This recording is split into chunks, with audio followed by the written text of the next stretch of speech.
तकरीबन साल होने वाला है, प्राइसेस बढ़ी हैं तो डिमांड इस हद तक गिर चुकी है कि प्रोडक्शन तो छोड़ दें, नई प्रोडक्शन नहीं हो रही, पुरानी प्रोडक्शन भी अभी तक नहीं बिकी। जो गाड़ी की बुकिंग प्राइस है उससे नीचे सारी गाड़ियाँ अवेलेबल हैं। अफगानिस्तान ने एक ऐसी गाड़ी निकाल दी है जिसे देखकर मैं और आप भी शायद आशीष कह रहे हो कि यार क्या गाड़ी बनाई है इन्होंने। अफगानिस्तान जैसा मुल्क अगर वो गाड़ी प्रोड्यूस कर सकता है तो हम क्यों नहीं।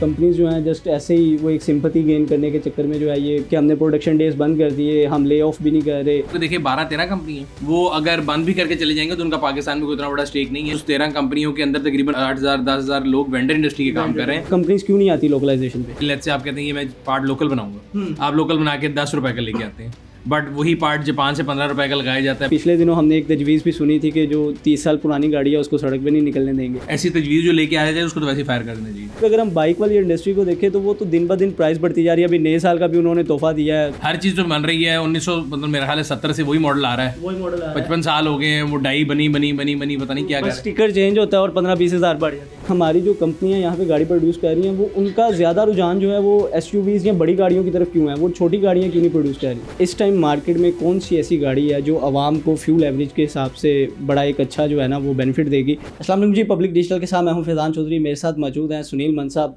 जिन्हें कौन नहीं जानता। इनसे मैं आज जानने आया हूँ 2023 शुरू हो चुका है, ऑटो इंडस्ट्री के क्या हालात हैं। तो सर सबसे पहले तो बहुत शुक्रिया आपके वक्त का। क्या लगता है कुछ दिनों से खबरें आ रही हैं कि पाकिस्तान डिफ़ॉल्ट कर जाएगा, खुदा न खास्ता करे, लेकिन अगर ऐसी कोई सूरत हाल आती है तो ऑटो इंडस्ट्री को आप कहाँ खड़ा देखते हैं? सर बहुत शुक्रिया एक तो सबसे पहले, और सबको नया साल मुबारक हो। यार पाकिस्तान डिफ़ॉल्ट कर जाएगा ये वो लोग कहते हैं जो पाकिस्तान के दुश्मन हैं या पाकिस्तान में नहीं रहते या उनका इंटरेस्ट नहीं है या वो भी किसी तरह पावर में नहीं है। मुझे ये लगता है अल्हम्दुलिल्लाह सब कुछ ठीक है, हालात कंट्रोल में है। और ऑटो इंडस्ट्री तो फिर जब अगर डिफ़ॉल्ट करना है खुदा ना खासा, फिर ऑटो इंडस्ट्री क्या, फिर तो ज़िंदगी के लाले पड़ जाएंगे, वो बात होगी।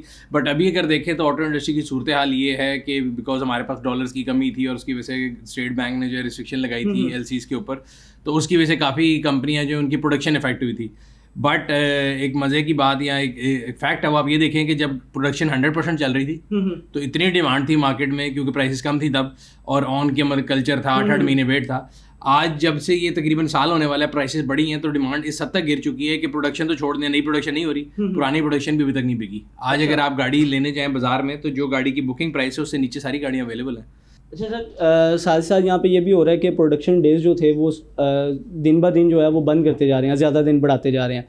तो आपको क्या लगता है ये कितना बड़ा मसला है कि यहाँ ये कंपनीज जो हैं जस्ट ऐसे ही वो एक सिंपैथी गेन करने के चक्कर में जो है ये एक न्यूज़ दे देती हैं कि हमने प्रोडक्शन डेज बंद कर दिए, हम ले ऑफ भी नहीं कर रहे, तो ये सारा सिलसिला इस तरह से ही चलता रहता है? आई डोंट थिंक कि सिंपैथी के लिए करें, वो एक असल में सिचुएशन उनके लिए तो बहुत बुरी है। अगर आप इंडस्ट्री की तरफ से देखें, उनको देखें दो तरफ से मार पड़ रही है। एक तो जो उनकी पहली प्रोडक्शन है वो सेल नहीं हो रही, ठीक है, बट वो चलें वो लोगों ने बुक कराई हुई थी, जिन्होंने भी ऑन के लिए कराई थी उनकी बुक नहीं हो रही, क्योंकि पाकिस्तान में तो पुल मेथड है, पुश तो है नहीं कि कंपनी तो गाड़ी खड़ी नहीं करनी, आपने बनवानी है तो वो आनी है शोरूम पे। अगर वो खड़ी है बाजार में, इसका मतलब है ये वो लोग हैं जो कि ज़ख़ीरन दोस्त है जिनकी नहीं बिक्री, आम यूज़र तो चला रहा है। बाकी कंज्यूमर कंपनी के लिहाज से बुरा वक्त है। ऑब्वियसली देखिए उनके पास नई प्रोडक्ट बनाने को नहीं है, एक तरफ डिमांड नहीं है, दूसरी तरफ उनकी प्राइस ऊपर कॉस्ट ऊपर चली जा रही है, तो इंडस्ट्री के लिए वाकई बुरा वक्त है। और अभी तो देखिए वो ले ऑफ नहीं कर रहे। मैं हमेशा बात करता हूँ कि देखिए 12-13 कंपनी है, वो अगर बंद भी करके चले जाएंगे तो उनका पाकिस्तान में कोई उतना बड़ा स्टेक नहीं है, लेकिन पाकिस्तान का इससे ज़्यादा स्टेक है बिकॉज उस 13 कंपनियों के अंदर तकरीबन 8,000-10,000 लोग वेंडर इंडस्ट्री के काम कर रहे हैं जो कि डिफरेंट पार्ट सप्लाई कर रहे हैं और उनके अंदर ले ऑफ शुरू हो चुके हैं। तो आपको क्या लगता है कि आने वाले दिनों में बेरोज़गारी का खदशा जो है वो बढ़ जाएगा? बिल्कुल बढ़ जाएगा, ना सिर्फ ऑटो इंडस्ट्री में। अगर आपको मैंने लास्ट टाइम भी 1-2 लोगों से बात की, मोबाइल इंडस्ट्री को अगर आप स्टडी करें तो पाकिस्तान में जो लोकल प्रोडक्शन शुरू हुई थी जिनमें 3-4 बड़े नाम शामिल हैं, उसमें तकरीबन 3,000 के करीब लोग ऑलरेडी अनएम्प्लॉयड हो चुके हैं बिकॉज CKD किट्स आई नहीं रही मोबाइल की, मोबाइल बनना नहीं, तो उन्होंने लोगों को तनख्वाही क्यों देनी है।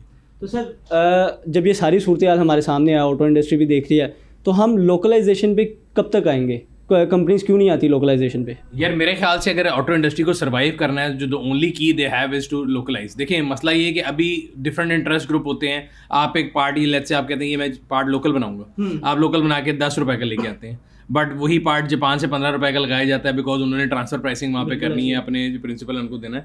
तो लॉन्ग टर्म में उनको डिसाइड करना पड़ेगा अगर उन्होंने पाकिस्तान में सर्वाइव करना है। डॉलर तो बढ़ना रुकना नहीं है, डिमांड भी कोई ज़्यादा बढ़नी नहीं है, प्राइसेस बढ़ती रहनी है।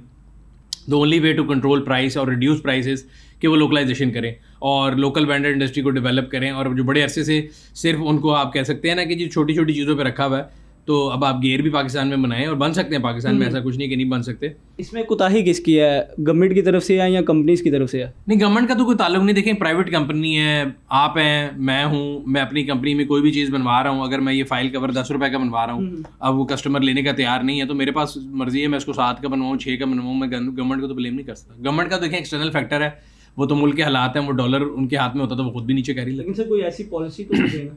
गवर्नमेंट ने पॉलिसी देखें इनको दी हुई है, ग्रीन फील्ड जिसके तहत ही पाकिस्तान में आए थे और प्लानिंग करके आए थे। अब जितनी लोकलाइजेशन बेहतर कर लेंगे, जल्दी कर लेंगे, उतना जो है ज़्यादा कंपेटिटिव रहेंगे। और सर जिस तरह आपने बताया है कि नई गाड़ियाँ बिक नहीं रही, फिर पिछले दिनों हमने एक तजवीज़ भी सुनी थी कि जो 30 साल पुरानी गाड़ी है उसको सड़क पे नहीं निकलने देंगे, तो उस बारे में क्या कहेंगे? यार ये ऐसी पॉलिसी हैं जो लोग एसी वाले कमरों में बैठते हैं, जिनके पास बहुत ज़्यादा पैसा है, वो ऐसी सिली पॉलिसीज़ लेके आते हैं, दुनिया को कॉपी पेस्ट करने की कोशिश करते हैं।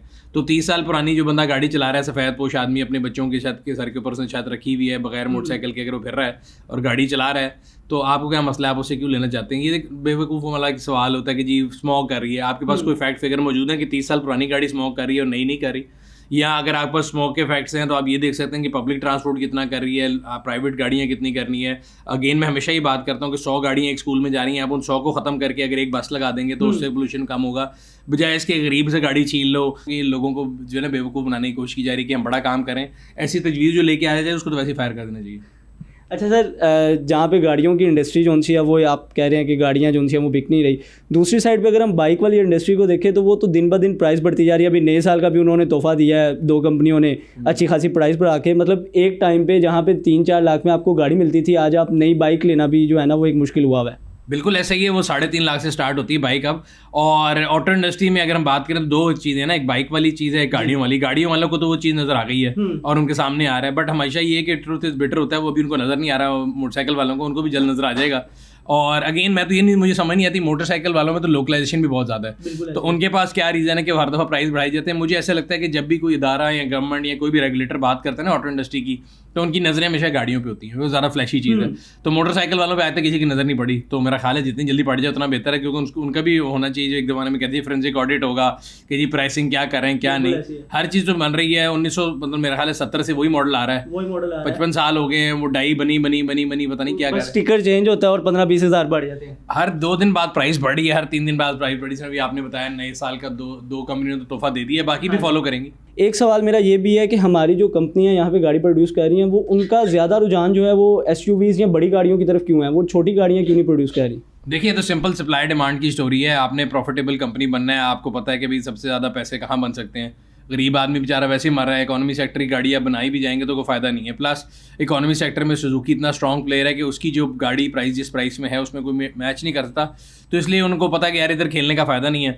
ऊपर एसयूवी वाली मार्केट में कम्पीट करते हैं, वहाँ पे कस्टमर के पास बाइंग पावर भी ज़्यादा है, तो वो तो सिंपल एक बिजनेस डिसीजन है मेरे ख्याल। लेकिन सर जहाँ पे आपने बताया कि सुजुकी की जो कंपनी की गाड़ी है उसको कोई कम्पीट नहीं कर सकता उसकी प्राइस को, तो सेम उसी सिनेरियो में अफगानिस्तान ने एक ऐसी गाड़ी निकाल दी है जिसे देखकर मैं और आप भी शायद आशीष कह रहे होंगे यार क्या गाड़ी बनाई है इन्होंने।